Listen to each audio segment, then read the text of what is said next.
सभी का इस प्यारे से यूट्यूब चैनल पर था। आज की इस वीडियो में हम हिंदी मॉडल सेट नंबर 5 करेंगे, जिसमें टोटल 100 VBA ऑब्जेक्टिव क्वेश्चन है, जो कि बिहार बोर्ड के एग्जाम में 2013 से 23 तक पूछे गए हैं। इसके पीछे हम लोग 4 वीडियो में टोटल 4 मॉडल सेट कर लिए हैं। तो चलिए वीडियो को स्टार्ट करते हैं। तो वीडियो अगर अच्छा लगे तो वीडियो को जरूर लाइक कीजिएगा और अपने दोस्तों के पास इसे अधिक से अधिक शेयर करिएगा। तो आज की इस वीडियो का सबसे पहला नंबर क्वेश्चन देखते हैं कि भगत सिंह ने कैसी मृत्यु को सुंदर कहा है। ऑप्शन ए है कि अपराध के बदले दी गई फांसी। ऑप्शन बी है देश सेवा के बदले दी गई फांसी। ऑप्शन सी है दुर्घटना में हुई मृत्यु। और ऑप्शन डी उपयुक्त सभी। तो भगत सिंह ने कैसी मृत्यु को सुंदर कहा है, तो भगत सिंह ने देश सेवा के बदले दी गई फांसी को सबसे सुंदर कहा है। और फिर दूसरा क्वेश्चन है कि सिपाही की माँ शीर्षक एकांकी का सबसे सशक्त पात्र कौन है, यानी मुख्य पात्र कौन है। ऑप्शन ए है बिस्नी, ऑप्शन बी है मानक, ऑप्शन सी है मुन्नी और ऑप्शन डी है इनमें से कोई नहीं। तो सिपाही की माँ शीर्षक एकांकी में सबसे जो मुख्य पात्र है वह है बिस्नी, यानी option number b is a right answer. Option number A is a right answer. फिर है 3 नंबर क्वेश्चन की बिस्नी और मुन्नी को किसकी प्रतीक्षा है। ऑप्शन ए है मानक को चिट्ठी की। ऑप्शन बी है मानक के मनी ऑर्डर की। ऑप्शन सी है माक के ब्याह की। और ऑप्शन डी है मान के आगमन की। तो आपको बताना है कि बिस्नी और मुन्नी को किसकी प्रतीक्षा है। तो बिस्नी और मुन्नी को मानक को चिट्ठी की आने की प्रतीक्षा है, मानक की चिट्ठी की आने की प्रतीक्षा है। फिर है 4 नंबर क्वेश्चन कि नामवर सिंह के गुरु कौन थे। ऑप्शन ए है हजारी प्रसाद द्विवेदी। ऑप्शन बी है रामचंद्र शुक्ल। ऑप्शन सी है राम वृक्ष बेनीपुरी। ऑप्शन डी है इनमें से कोई नहीं। तो आपको बताना है कि नामवर सिंह के गुरु का नाम क्या था। तो नामवर सिंह के गुरु का नाम हजारी प्रसाद द्विवेदी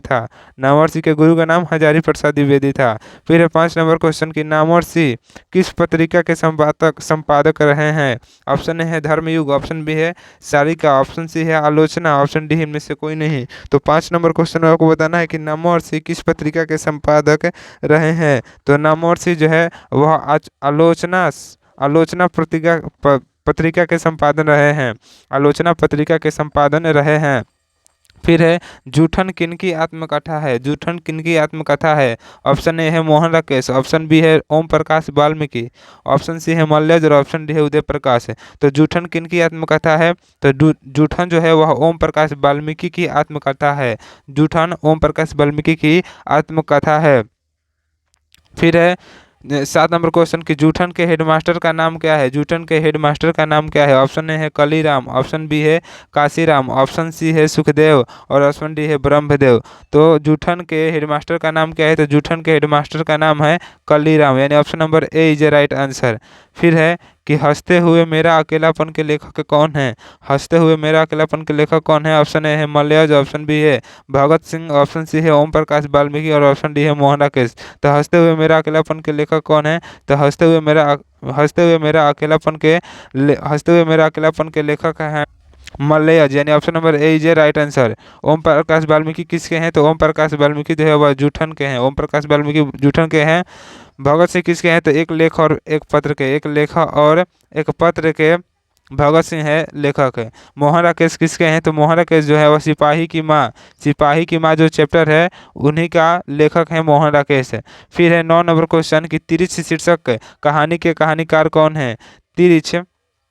तिरछ शीर्षक कहानी के कहानीकार कौन है। ऑप्शन ए है सच्चिदानंद हीरानंद वात्स्यायन अज्ञेय, ऑप्शन बी है चंद्रधर शर्मा गुलेरी, ऑप्शन डी है उदय प्रकाश और ऑप्शन डी है प्रेमचंद्र। तो आपको बताना है कि तिरछ शीर्षक कहानी के कहानीकार कौन है। तो तिरछ शीर्षक कहानी के कहानीकार हैं उदय प्रकाश, यानी उदय प्रकाश जो है वह तिरछ चैप्टर का लेखक है। चंद्रधर शर्मा गुलेरी किस चैप्टर का लेखक है। तो उसने कहा था कि लेखक कौन है। चंद्रधर शर्मा गुलेरी। और अज्ञेय जी किसके लेखक है। तो अज्ञेय जी जो है वह रोज चैप्टर के लेखक हैं। रोज चैप्टर के लेखक कौन है। अज्ञेय जी। फिर 10 नंबर क्वेश्चन है कि तिरछ क्या है। एक उपयोगी जंतु की, एक विषहीन जंतु की, एक विषैला और भयानक जंतु कि इनमें से कोई नहीं। तो आपको बताना है कि तिरछ क्या है। तो तिरछ जो है यह एक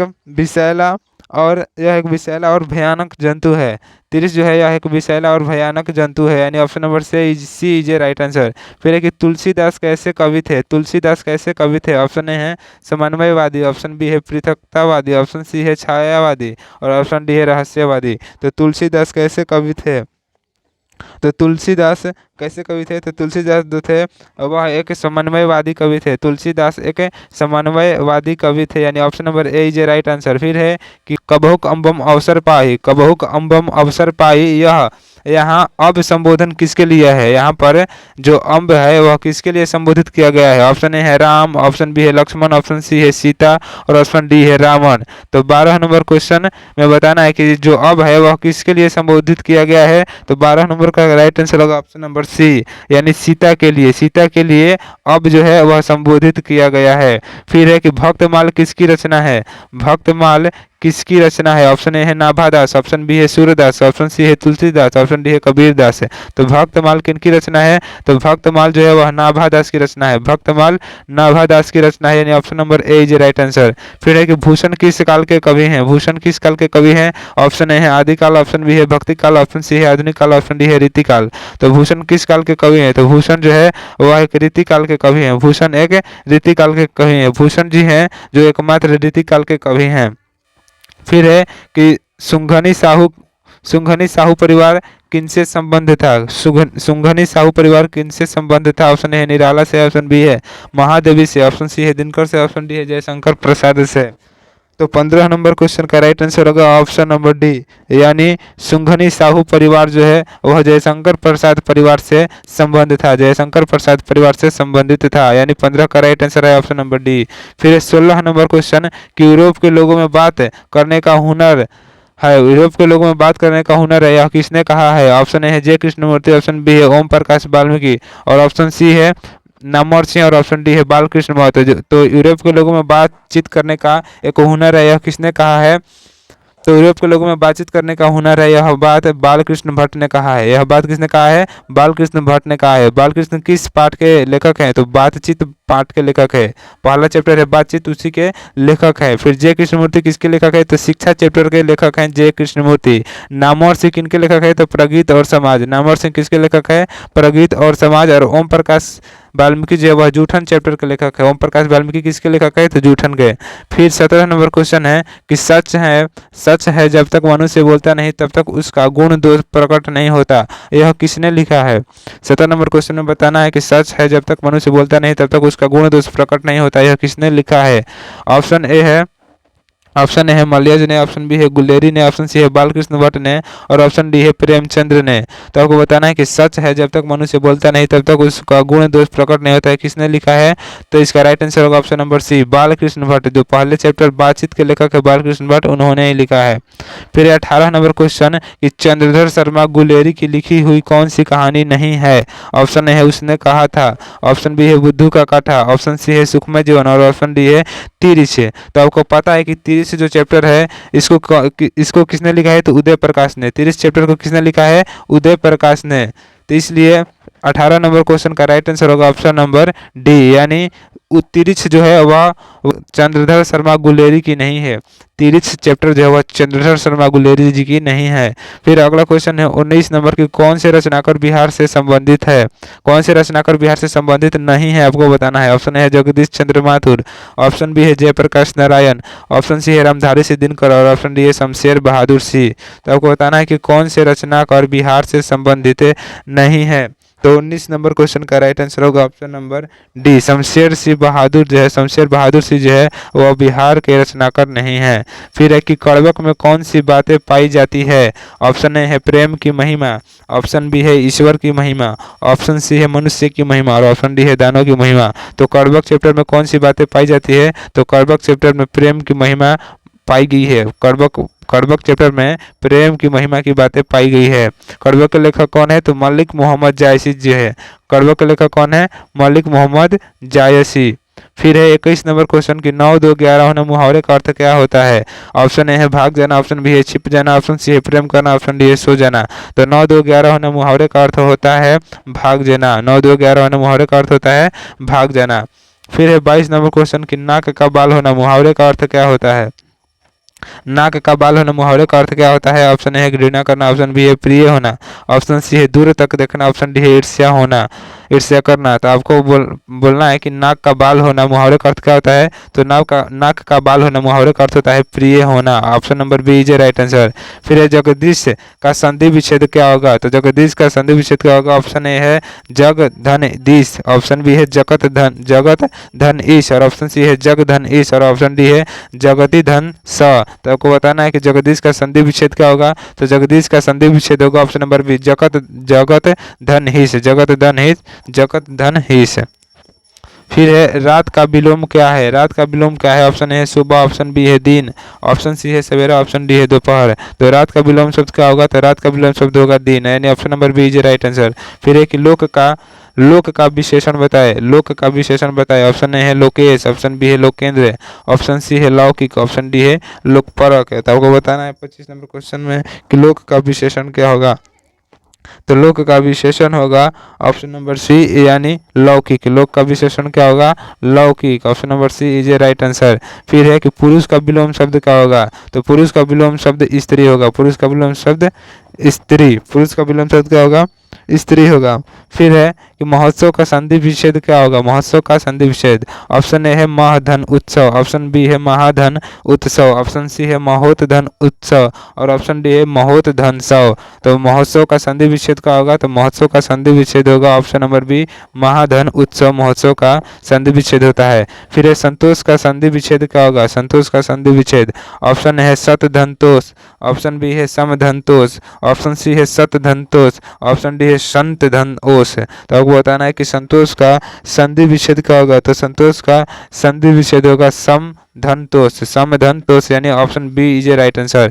फिर है कि पानी का पर्यायवाची शब्द कौन है, पानी का पर्यायवाची शब्द कौन है, ऑप्शन ए है तालाब, ऑप्शन बी है सर, ऑप्शन सी है नीर, और ऑप्शन डी है नदी। तो पानी का पर्यायवाची शब्द क्या होगा, तो पानी का पर्यायवाची शब्द नीर होगा, पानी का पर्यायवाची शब्द नीर होगा। फिर है कि बुराई में कौन सा प्रत्यय है, ऑप्शन ए है ई, ऑप्शन बी है राई, ऑप्शन सी है आई, ऑप्शन डी है आई। तो बुराई शब्द में कौन सा प्रत्यय होगा, तो बुराई शब्द में कौन सा प्रत्यय होगा, तो 30 नंबर का राइट आंसर होगा ऑप्शन नंबर सी, यानी बुराई में आई प्रत्यय होगा, बुराई में कौन सा प्रत्यय होगा, आई शब्द। फिर है कि चक्रपाणी कौन सा समास है, चक्रपाणी कौन सा समास है, तो चक्रपाणी जो है वह एक बहुब्रीहि समास है, क्योंकि चक्रपाणी भगवान विष्णु को कहा जाता है। दिग्गज किस संधि का उदाहरण है, दिग्गज किस संधि का उदाहरण है, ऑप्शन ए है स्वर, ऑप्शन बी है व्यंजन, ऑप्शन सी है विसर्ग, और ऑप्शन डी है इनमें से कोई नहीं। तो आपको बताना है कि दिग्गज जो है वह किस संधि का उदाहरण है, दिग्गज किस संधि का उदाहरण है। तो 32 नंबर क्वेश्चन का राइट आंसर होगा ऑप्शन नंबर बी, यानी दिग्गज जो है वह एक व्यंजन संधि का उदाहरण है। फिर है रात दिन कौन सा समास है, रात दिन कौन सा समास है, तो रात दिन जो है वह द्वंद्व समास है। फिर है कि दूध का चांद होना मुहावरे का अर्थ क्या होता है, दूज का चांद होना, दूज का चांद होना मुहावरे का अर्थ क्या होता है, तो दूज का चांद होना मुहावरे का अर्थ होता है कि बहुत दिन पर दिखाई देना, बहुत दिन पर दिखाई देना, दूज का चांद होना मुहावरे का अर्थ होता है। फिर है कि नया का विलोम शब्द क्या होगा, नया का विलोम शब्द क्या होगा, तो नया का विलोम शब्द होगा पुराना, नया का विलोम शब्द पुराना। फिर है कि ग्राम का विशेषण बताए, ग्राम का विशेषण क्या होगा, तो ग्रामीण होगा, ग्राम का विशेषण ग्रामीण। फिर है कि तल्लीन का संधि विच्छेद, तल्लीन का संधि विच्छेद क्या होगा, ऑप्शन ए है तत् धन लीन, ऑप्शन बी है तत् धन लीन, ऑप्शन सी है तम धन लीन, और ऑप्शन डी है तन धन लीन। तो तल्लीन का संधि विच्छेद क्या होगा, तो तल्लीन का संधि विच्छेद होगा ऑप्शन नंबर ए तत् धन लीन, ऑप्शन नंबर ए होगा तत् धन लीन। फिर है कि चंद्रमा का पर्यायवाची शब्द क्या होगा, चंद्रमा का पर्यायवाची शब्द, ऑप्शन ए है चांदनी, ऑप्शन बी है राजा, ऑप्शन सी है रोहित, ऑप्शन डी है शशि। तो चंद्रमा का संधि विच्छेद क्या होगा, तो चंद्रमा का संधि विच्छेद होगा शशि। चंद्रमा का पर्यायवाची शब्द क्या होगा, चंद्रमा का पर्यायवाची शब्द शशि होगा। फिर है कि गले मढ़ना मुहावरे का अर्थ क्या होता है, ऑप्शन ए है सुंदर दिखना, ऑप्शन बी है तारीफ करना, ऑप्शन सी है आरोप लगाना, ऑप्शन डी है प्रयाप करना। तो 39 नंबर क्वेश्चन बताना है कि गले मढ़ना मुहावरे का अर्थ क्या होता है, तो गले मढ़ना मुहावरे का अर्थ होता है आरोप लगाना गले मढ़ना मुहावरे का अर्थ होता है। फिर कनक का अर्थ क्या है, कनक का अर्थ क्या होता है, ऑप्शन ए है चांदी, ऑप्शन बी है सोना, ऑप्शन सी है बादल, ऑप्शन डी है नदी। तो कनक का अर्थ क्या होता है, तो कनक का अर्थ होता है सोना, कनक का अर्थ होता है सोना। फिर है कि सत्संग किनकी अभिरुचि थी, सत्संग किनकी अभिरुचि थी, ऑप्शन ए है तुलसीदास, ऑप्शन बी है सूरदास, ऑप्शन सी है कबीरदास, और ऑप्शन डी है जयशंकर प्रसाद। तो सत्संग सत्संग में रुचि किसकी थी? सत्संग में अभिरुचि किसकी थी? तो 41 नंबर क्वेश्चन का राइट आंसर होगा ऑप्शन नंबर बी, यानी सत्संग में सूर्यदास की अभिरुचि थी। सत्संग में सूर्यदास की अभिरुचि थी। फिर है कठोर शब्द का विलोम शब्द क्या होगा? ऑप्शन ए है कुसुम, ऑप्शन बी है कली, ऑप्शन सी है मुकुल, ऑप्शन डी है कमोल कोमल। तो कठोर शब्द का जो विलोम शब्द होगा वह होगा कोमल। कठोर का विलोम शब्द कोमल। फिर है कि शेष शब्द का विलोम क्या होगा? ऑप्शन ए है विशेष, ऑप्शन बी है अशेष, ऑप्शन सी है द्वेष, ऑप्शन डी है अवशेष। तो शेष शब्द का विलोम शब्द क्या होगा? तो शेष शब्द का विलोम शब्द होगा बी, यानी अशेष। अशेष यानी शेष शब्द का विलोम शब्द अशेष होगा। फिर 44 नंबर क्वेश्चन के काशी में कितने वर्ष रहकर तुलसीदास विद्या अध्ययन किए हैं? काशी में कितने वर्ष तक रहकर तुलसीदास विद्या अध्ययन किए हैं? ऑप्शन ए है 10 वर्ष, ऑप्शन बी है 15 वर्ष, ऑप्शन सी 18 वर्ष, ऑप्शन डी है 20 वर्ष। तो क्वेश्चन नंबर 44 का राइट आंसर होगा ऑप्शन नंबर बी, यानी काशी में तुलसीदास लगभग 15 वर्षों तक रहकर विद्या अध्ययन किए हैं। फिर है 45 नंबर क्वेश्चन कि शिव का उपासक क्या कहलाता है? शिव का उपासक क्या कहलाता है? ऑप्शन ए है शिवम, ऑप्शन बी है शैव, ऑप्शन सी है शिवत्व, ऑप्शन डी है शंकर। तो शिव का उपासक क्या कहलाता है? तो शिव का उपासक शैव कहलाता है। शिव का उपासक शैव कहलाता है। Option number b is right answer. फिर है 46 नंबर क्वेश्चन कि जयशंकर प्रसाद का महाकाव्य क्या है? ऑप्शन ए है कामायनी, ऑप्शन बी है साकेत, ऑप्शन सी है उर्वशी और ऑप्शन डी है मुकुल। तो जयशंकर प्रसाद का महाकाव्य कौन है? तो जयशंकर प्रसाद का महाकाव्य है कामायनी। जयशंकर प्रसाद का महाकाव्य है कामायनी। फिर है कि दूषित शब्द का विलोम शब्द क्या होगा? दूषित शब्द का विलोम शब्द क्या होगा? ऑप्शन है प्रदूषित, ऑप्शन बी है गंदा, ऑप्शन सी है स्वच्छ, ऑप्शन डी है मलिन। तो दूषित शब्द का विलोम शब्द क्या होगा? तो दूषित शब्द का विलोम शब्द होगा स्वच्छ। दूषित शब्द का विलोम शब्द क्या होगा? स्वच्छ। फिर है चिर विषाद विलीन मन की किस कविता की पंक्ति है? चिर विषाद विलीन मन की किस कविता की पंक्ति है? किस कविता की पंक्ति है? ऑप्शन ए है पुत्र वियोग, ऑप्शन बी है गाँव का घर, ऑप्शन सी है तुमुल कोलाहल कलह में, ऑप्शन डी है हार जीत। तो चिर विषाद विलीन मन की किस कविता की पंक्ति है? तो 48 नंबर क्वेश्चन का राइट आंसर होगा ऑप्शन नंबर सी, यह तुमुल कोलाहल कलह में कविता की पंक्ति है। तुमुल कोलाहल कलह में कविता की पंक्ति है। फिर है घर शब्द का पर्यायवाची शब्द क्या होगा? घर का पर्यायवाची शब्द क्या होगा? तो घर का पर्यायवाची शब्द निकेतन होगा। घर का पर्यायवाची शब्द निकेतन होगा। फिर है विराम शब्द का शाब्दिक अर्थ क्या होगा? ऑप्शन ए है ठहराव, ऑप्शन बी है चाल, ऑप्शन सी है उठाओ, ऑप्शन डी है क्रिया। तो विराम शब्द का शाब्दिक अर्थ क्या होगा? तो विराम शब्द का शाब्दिक अर्थ होगा ठहराव। विराम शब्द का शाब्दिक अर्थ क्या होगा? ठहराव, यानी option number A is right answer. फिर उसने कहा था कहानीकार कौन है? तो चंद्रशेखर शर्मा गुलेरी हैं। फिर है कि पढ़ने वाला शब्द में कौन प्रत्यय है? पढ़ने वाला शब्द में कौन प्रत्यय है? तो 52 नंबर क्वेश्चन का राइट आंसर होगा ऑप्शन नंबर सी, यानी पढ़ने वाला शब्द में वाला प्रत्यय है। पढ़ने वाला शब्द में वाला प्रत्यय है। फिर है कि कौरव शब्द में कौन सा प्रत्यय है? कौरव शब्द में कौन सा प्रत्यय है? ऑप्शन ए है राव, ऑप्शन बी है आ, ऑप्शन सी है अ, ऑप्शन डी है औरव। तो कौरव शब्द में कौन सा प्रत्यय होगा? तो कौरव शब्द में अप्रत्यय होगा। कौरव शब्द में कौन सा प्रत्यय होगा? अप्रत्यय। Option number C is a right answer. फिर अगला क्वेश्चन है 54 नंबर कि दल विहीन लोकतंत्र किसके मूल उद्देश्यों में है? दल विहीन लोकतंत्र किसके मूल उद्देश्यों में है? ऑप्शन है साम्यवाद, ऑप्शन बी है मार्क्सवाद तथा लेनिनवाद, ऑप्शन सी है समाजवाद, ऑप्शन डी है अधिनायकवाद। तो दल विहीन लोकतंत्र किसके मूल उद्देश्यों में है? तो मार्क्सवाद तथा लेनिनवाद के उद्देश्यों में है। फिर है कि पवन शब्द का संधि विच्छेद क्या होगा? पवन शब्द का संधि विच्छेद क्या होगा? ऑप्शन ए है पो धन अन, ऑप्शन बी है प धन वन, ऑप्शन सी है पा धन वन, ऑप्शन डी है प धन वान। तो पवन शब्द का संधि विच्छेद क्या होगा? तो पवन शब्द का संधि विच्छेद होगा पो धन अन पवन शब्द का संधि विच्छेद होगा। फिर है उद्योग शब्द का संधि विच्छेद क्या होगा? ऑप्शन ए है उद धन योग, ऑप्शन बी है उत धन योग, ऑप्शन सी है उद धन योग, ऑप्शन डी है उद धन योग। तो उद्योग शब्द का संधि विच्छेद क्या होगा? तो उद्योग शब्द का संधि विच्छेद होगा उत धन योग, यानी option number b is a right answer. फिर है निम्न में से किस कहानी में गैंग्रीन का उल्लेख किया गया है? ऑप्शन ए है उसने कहा था, ऑप्शन बी है रोज, ऑप्शन सी है तिरिच और ऑप्शन डी है रस्सी का टुकड़ा। तो गैंग्रीन का उल्लेख किस चैप्टर में किया गया है? तो रोज चैप्टर जो है उसमें गैंग्रीन का उल्लेख किया गया है। रोज चैप्टर का मुख्य पात्र कौन है? तो मालती है। मालती के पति के नाम क्या है? तो महेश्वर। मालती के पति के नाम महेश्वर है और यही जो है गैंग्रीन का इलाज करते हैं। फिर है 58 नंबर क्वेश्चन कि वह कुल्हाड़ी से वृक्ष काटता है, यह कौन सा कारक है? वह कुल्हाड़ी से वृक्ष को काटता है, कौन सा कारक है? ऑप्शन है अपादान, ऑप्शन बी है संप्रदान, ऑप्शन सी है कर्ता और ऑप्शन सी है करण। तो आपको पता है कि करण कारक में जो है वह से विभक्ति चिन्ह आता है। करण कारक में कौन सा विभक्ति चिन्ह आता है? से, यानी वह कुल्हाड़ी से वृक्ष को काटता है, तो यह कौन सा कारक हो जाएगा? तो करण कारक होगा। फिर है कि आनंदमय शब्द कौन सा समास है? आनंदमय शब्द कौन सा समास है? ऑप्शन ए है तत्पुरुष, ऑप्शन बी है अव्ययी, ऑप्शन सी है कर्मधारय, ऑप्शन डी है द्वंद्व। तो आनंद में कौन सा समास है? तो आनंदमय एक तत्पुरुष समास है। फिर है गांधी जी की झोपड़ी को किसने जला दिया था? गांधी जी की झोपड़ी को किसने जला दिया था? ऑप्शन ए है ग्रामीणों ने, ऑप्शन बी है युवकों ने, ऑप्शन सी है एमएन साहब के कर्मचारियों ने और ऑप्शन डी है छात्रों ने। तो 60 नंबर क्वेश्चन का राइट आंसर होगा ऑप्शन नंबर सी कि गांधी जी के झोपड़ी को एमन साहब के कर्मचारियों ने जला दिया था। गांधी जी की झोपड़ी को एमन साहब के कर्मचारियों ने जला दिया था। फिर 61 नंबर क्वेश्चन कि मुझे भी छात्रवृत्ति मिलती थी, यह कौन सा सर्वनाम है? ऑप्शन ए है पुरुषवाचक सर्वनाम, ऑप्शन बी है निजवाचक सर्वनाम, ऑप्शन सी है निश्चयवाचक सर्वनाम और ऑप्शन डी है प्रश्नवाचक सर्वनाम। तो 61 नंबर क्वेश्चन का राइट आंसर होगा ऑप्शन नंबर ए, यानी पुरुषवाचक सर्वनाम। मुझे भी छात्रवृत्ति मिलती थी, यह कौन सा सर्वनाम है? तो पुरुषवाचक सर्वनाम है।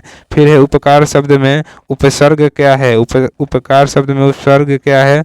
ऑप्शन ए है उ, ऑप्शन डी बी है उपका, ऑप्शन सी है उप, ऑप्शन डी है उप।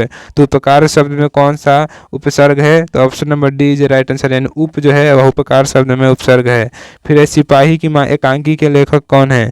सिपाही की माँ एकांकी के लेखक कौन है? तो सिपाही की माँ एकांकी के लेखक है मोहन राकेश है। नामवर सिंह किसके लेखक है? तो प्रगीत और समाज के नामवर सिंह लेखक है। उदय प्रकाश किसके हैं? तो 30 चैप्टर के लेखक उदय प्रकाश हैं। रामधारी सिंह दिनकर किनके हैं? तो अर्धनारीश्वर के लेखक हैं रामधारी सिंह दिनकर। फिर है कि गंडक नदी का जल सदियों से कैसा रहा है? शांत, चंचल, गर्म, ठंडा। तो आपको बताना है कि गंडक नदी का जल सदियों से कैसा रहा है? तो गंडक नदी का जल जो है वह सदियों से चंचल रहा है। कैसा? तो चंचल रहा है, यानी option number b is a right answer. फिर है कि सच्चिदानंद का संधि विच्छेद क्या होगा? सच्चिदानंद का संधि विच्छेद क्या होगा? ऑप्शन ए है सच्चिदानंद, ऑप्शन बी है सचित धन आनंद, ऑप्शन सी है सचि धन आनंद और ऑप्शन डी है सत धन चित धन आनंद। तो सच्चिदानंद का संधि विच्छेद क्या होगा? तो 65 नंबर क्वेश्चन का राइट आंसर होगा ऑप्शन नंबर डी, यानी सत धन चित धन आनंद सच्चिदानंद का संधि विच्छेद होगा। सत धन चित धन आनंद सच्चिदानंद का संधि विच्छेद होगा। फिर है कि लीडवेटर की नज़र में जय कृष्णमूर्ति क्या थे? लीडवेटर के नज़र में जय कृष्णमूर्ति क्या थे? ऑप्शन ए है राज्य शिक्षक, ऑप्शन बी है देश शिक्षक, ऑप्शन सी है विश्व शिक्षक, ऑप्शन डी है गांव शिक्षक है। तो 66 नंबर क्वेश्चन का राइट आंसर होगा ऑप्शन नंबर सी, यानी लीडवेटर की नज़र में जय कृष्णमूर्ति एक विश्व शिक्षक थे। कैसे थे? विश्व शिक्षक है। फिर है 67 नंबर क्वेश्चन कि घाट घाट का पानी पीना मुहावरे का अर्थ क्या होता है? तो बहुत अनुभवी होना। घाट घाट का पानी पीना मुहावरे का अर्थ होता है बहुत अनुभवी होना। फिर है कि अशोक वाजपेयी का मूल निवास स्थान कहाँ है? अशोक वाजपेयी का मूल निवास स्थान कहाँ है? तो अशोक वाजपेयी का मूल निवास स्थान सागर मध्य प्रदेश है। सागर मध्य प्रदेश, यानी option number A is right answer. फिर है कि ज्ञानेंद्र पति ने कौन सी कविता लिखी है? ऑप्शन ए है हार जीत, ऑप्शन बी है गाँव का घर, ऑप्शन सी है उषा, ऑप्शन डी है पुत्र वियोग। तो ज्ञानेंद्र पति ने कौन सी कविता लिखी है? तो ज्ञानेंद्र पति ने गाँव का घर कविता लिखी है। फिर है कि गला छूटना मुहावरे का अर्थ क्या होता है? गला छूटना मुहावरे का अर्थ क्या होता है? तो गला छूटना मुहावरे का अर्थ होता है पिंड छूटना। छूटना, गला छूटना मुहावरे का अर्थ होता है। यानी कि माथा ठनकना मुहावरे का अर्थ क्या होता है? तो माथा ठनकना मुहावरे का अर्थ होता है अनिष्ट की आकांक्षा होना, अनिष्ट की आशंका होना, माथा ठनकना मुहावरे का अर्थ होता है। फिर है कि मोपासा कहाँ के थे? मोपासा कहाँ के थे? ऑप्शन ए है इंग्लैंड, ऑप्शन बी है फ्रांस, ऑप्शन सी है भारत, ऑप्शन डी है बर्मा। तो मोपासा कहाँ के थे? तो मोपासा जो है वह फ्रांस के थे। मोपासा कहाँ के थे? तो फ्रांस के, यानी option number b is right answer. फिर है दिवाली शब्द कौन सा संज्ञा है? दिवाली शब्द कौन सा संज्ञा है? तो दिवाली शब्द एक व्यक्तिवाचक संज्ञा है। फिर है कि पेशगी के लेखक पेशगी लेखक हैं, पेशगी किसके लेखक हैं? तो ऑप्शन ए है अंतोन चेखव। पेशगी के लेखक कौन है? Option a Anton Chekhov, option b है गाइडी मोपासा, ऑप्शन सी है दिनकर, ऑप्शन डी है हेनरी लोपेज। तो आपको बताना है कि पेशगी के लेखक कौन है। तो 74 नंबर क्वेश्चन का राइट आंसर होगा ऑप्शन नंबर डी, यानी हेनरी लोपेज जो हैं वह पेशगी के लेखक हैं। फिर है कि अर्थ के आधार पर वाक्य के कितने मुख्यतः भाग होते हैं? अर्थ के आधार पर वाक्य के मुख्यतः कितने भाग होते हैं? 3 कि 4 कि 6 कि 8। तो अर्थ के आधार पर वाक्य के टोटल 8 भाग होते हैं। अर्थ के आधार पर वाक्य के टोटल 8 भाग होते हैं। फिर है कि वह घर नहीं जाएगा कैसा वाक्य है? निषेधवाचक, आज्ञावाचक, प्रश्नवाचक, संदेहवाचक। तो वह घर नहीं जाएगा कौन सा वाक्य है? तो यह एक निषेधवाचक वाक्य है। कैसा वाक्य है? निषेधवाचक। फिर है चेखव एक अतुलनीय कलाकार हैं, ऐसा किसने कहा? ऑप्शन ए है लोपेज, ऑप्शन बी है लेव तोल्स्टॉय, ऑप्शन सी है दिनकर, ऑप्शन डी है सभी ने। तो चेखव एक अतुलनीय कलाकार है, ऐसा किसने कहा है? तो ऐसा लेव तोल्स्टॉय ने कहा है। किसने कहा है? लेव तोल्स्टॉय ने कहा है कि चेखव एक अतुलनीय कलाकार है। फिर अनुभव शब्द कैसा है? स्त्रीलिंग है कि पुल्लिंग है कि उभयलिंग है कि कोई नहीं? तो अनुभव शब्द कैसा शब्द है? तो अनुभव शब्द एक पुल्लिंग शब्द है। अनुभव शब्द एक पुल्लिंग शब्द है। फिर है मनोविनोद शब्द कौन लिंग है? मनोविनोद शब्द कौन लिंग है? पुल्लिंग है कि स्त्रीलिंग है कि उभयलिंग है कि इनमें से कोई नहीं? तो मनोविनोद शब्द कौन सा लिंग है? तो मनोविनोद शब्द जो है वह एक पुल्लिंग है। मनोविनोद शब्द क्या है? पुल्लिंग शब्द है। फिर है कि एक गिलास पानी लाओ, एक गिलास पानी लाओ कैसा वाक्य है? प्रश्नवाचक, विस्मयादिबोधक, आज्ञावाचक, इच्छावाचक है। तो एक गिलास पानी लाओ कैसा वाक्य है? तो एक गिलास पानी लाओ एक आज्ञावाचक वाक्य है, एक आज्ञावाचक वाक्य है। फिर अर्धनारीश्वर, अर्धनारीश्वर का किस विद्या से संबंध है? तो अर्धनारीश्वर जो है वह एक निबंध है। अर्धनारीश्वर क्या है? निबंध है। इसके लेखक कौन है? तो रामधारी सिद्धिनगौर। फिर है कि रविंद्र का संधि विच्छेद है। रविंद्र का संधि विच्छेद क्या होगा? ऑप्शन ए है रविधन इंद्र, ऑप्शन बी है रविधर इंद्र, ऑप्शन सी है रवधर इंद्र, ऑप्शन डी है रविधन इंद्र इंद्र।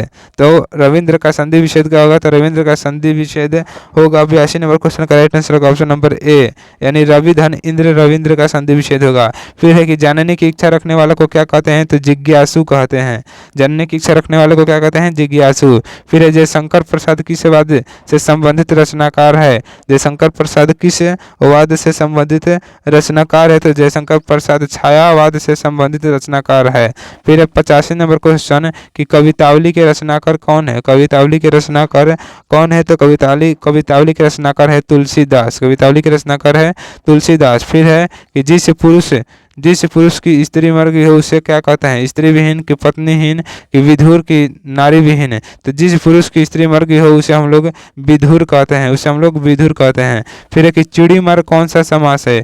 चिड़ीमार कौन सा समास है? तो चिड़ीमार एक तत्पुरुष समास है। चिड़ीमार का विग्रह होता है चिड़ी को मारने वाला। फिर है साहित्य लहरी किनकी रचना है? ऑप्शन ए है जायसी, ऑप्शन बी है सूरदास, ऑप्शन सी है कबीर, ऑप्शन डी है तुलसीदास। तो साहित्य लहरी किनकी रचना है? तो साहित्य लहरी सूरदास की रचना है। साहित्य लहरी किनकी रचना है? सूरदास के। फिर है प्रगीत और समाज किनकी रचना है? तो प्रगीत और समाज जो है वह नामवर नामवर्षि की रचना है। प्रगीत और समाज नामवर्षि की रचना है। फिर है कि एक लेख और एक पत्र के लेखक कौन है? तो एक लेख और एक पत्र के लेखक है भगत सिंह। भगत सिंह। मोहन राकेश किसके हैं? मोहन राकेश किसके हैं? तो सिपाही की माँ के हैं। मोहन राकेश सिपाही की माँ के हैं। फिर है दिनकर जो है वह है अर्धनारीश्वर के, अर्धनारीश्वर के दिनकर हैं। बालकृष्ण भट्ट किसके हैं? तो बालकृष्ण भट्ट बातचीत के हैं। बालकृष्ण भट्ट बातचीत के हैं। चंद्रधर शर्मा किसके हैं? तो उसने कहा था चैप्टर के है लेखक चंद्रधर शर्मा गुलेरी। अज्ञेय जी किस चैप्टर के लेखक है? तो रोज चैप्टर के लेखक है। उदय प्रकाश किसके लेखक है? तो 30 चैप्टर के। 30 चैप्टर के लेखक कौन है? उदय प्रकाश। फिर है उसने कहा था शीर्षक का कहानीकार कहानीकार कौन है, तो अभी अभी हमने बताया कि उसने कहा था शीर्षक कहानीकार के चंद्रशेखर शर्मा गुलेरी जी हैं। फिर एक निम्नलिखित में से कौन उसने कहा था शीर्षक कहानीकार का नायक है, तो लाना सिंह जो है उसने कहा था चैप्टर का मुख्य नायक या मुख्य पात्र है। फिर उसने कहा था किस प्रकार की कहानी है, तो यह एक कर्म प्रधान कहानी है। उसने कहा था किस प्रकार की कहानी है, तो यह एक चरित्र प्रधान कहानी है, चरित्र प्रधान कहानी है। फिर बालकृष्ण भट्ट ने किस पत्रिका का संपादन किया था, तो हिंदी प्रदीप नामक पत्रिका का संपादन किया था, जिसे वे टोटल 33 वर्षों तक चलाए थे। फिर है कि बालकृष्ण भट्ट की रचना बातचीत क्या है, तो यह एक ललित निबंध है। फिर है ओ सदानीरा के लेखक कौन है, ओ सदानीरा के लेखक कौन है, तो जगदीश चंद्र माथुर जी है। मोहन राकेश किसके हैं, तो सिपाही की माँ के हैं। मोहन राकेश सिपाही की माँ के लेखक हैं। नामवर्ष प्रगीत और समाज के लेखक हैं।